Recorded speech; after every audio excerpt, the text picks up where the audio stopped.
It's finally summer, guys, and there are so many activities to do here in Central Florida. If you are interested in either canoeing or kayaking during your Orlando vacation, then stick around because I have a great place that I recently went to that I think would be awesome for you to check out.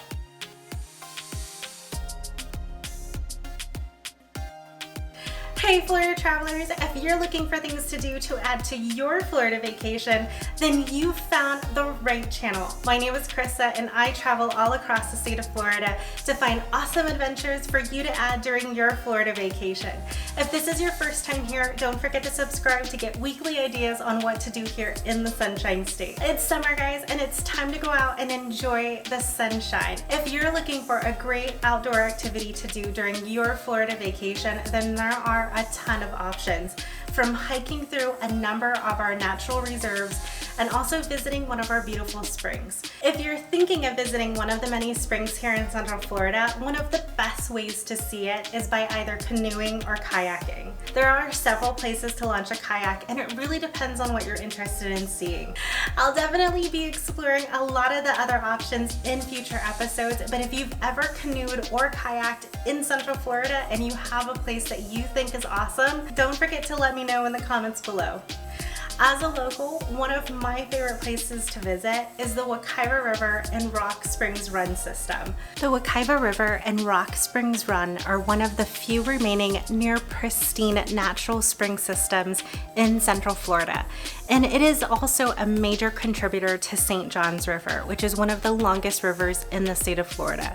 The Wekiva River starts in Apopka, and the water in the springs are from natural Floridian aquifers that create the most beautiful crystal clear water.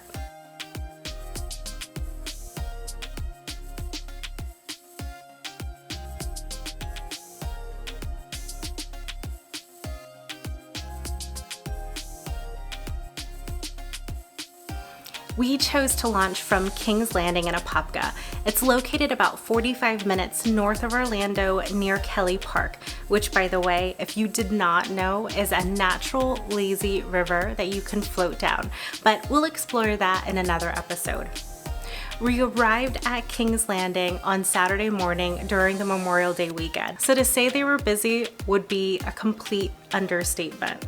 On Saturdays, the park opens at 8 a.m., but I highly advise you to arrive sooner, especially if you come on a holiday weekend like we did. Definitely arrive at least by 7 a.m. When we arrived at 8 a.m., the park was already packed. We were roughly about the 50th person in the line. So by the time that we got closer to the office, they were already sold out of all of the double kayaks and the canoes.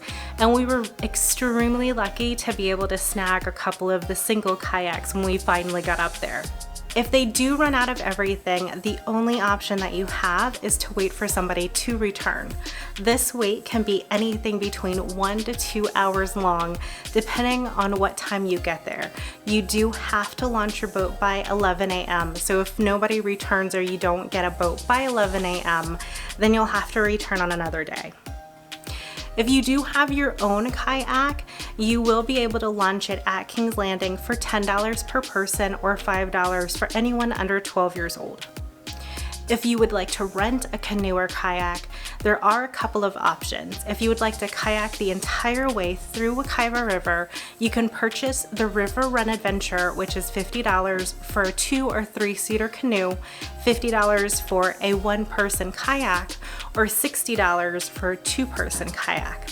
This trip is roughly about 8.5 miles long and can take at least 4.5 hours on average.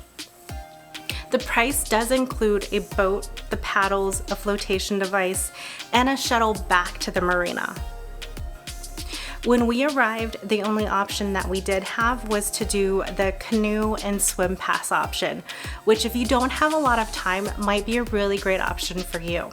This option is perfect if you want to just get out for a couple of hours and it only goes a couple of miles. So what you do is you kayak 2 miles out and then you kayak 2 miles back to the launch site. During our short trip, it was still very beautiful and you are able to see quite a bit of the natural life while you go through. There are a few different waterway detours that you can find, and we encountered quite a few turtles as well as a whole family of otters.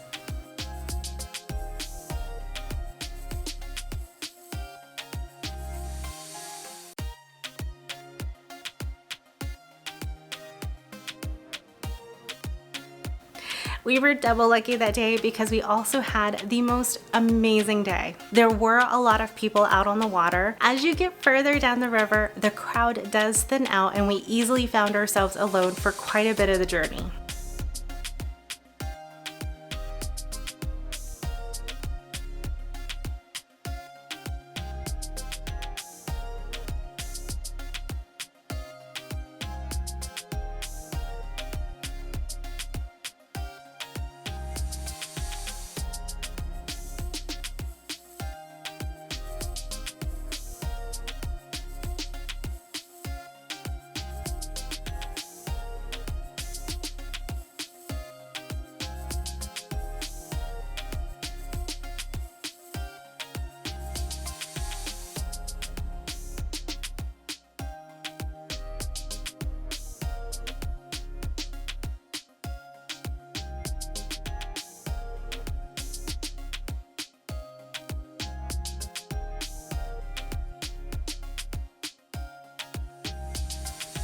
I think the toughest part of it was definitely the launch. If you're like me and you don't kayak very often, it can be tricky to navigate that narrow waterway, especially when there's a lot of other people that are launching or coming back from their trips. King's Landing also has a swimming area that's really popular to hang out in. Please be advised though that most people lounging in the swimming area or by the office didn't seem to be social distancing, so hang out at your own risk.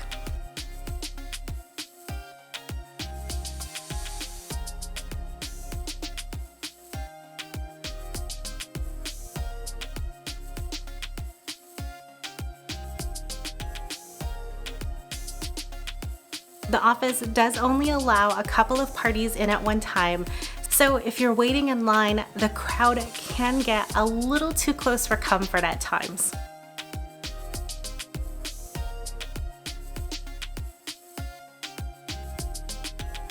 Well, that is going to be it for me this week. Keep an eye out for my episode next week. I'm heading out to Titusville to hopefully catch the launch.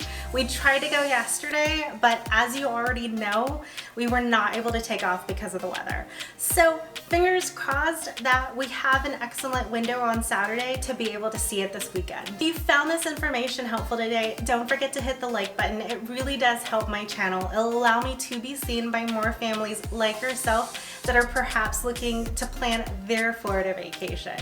So until next time, guys, I hope you guys stay safe and have a great day.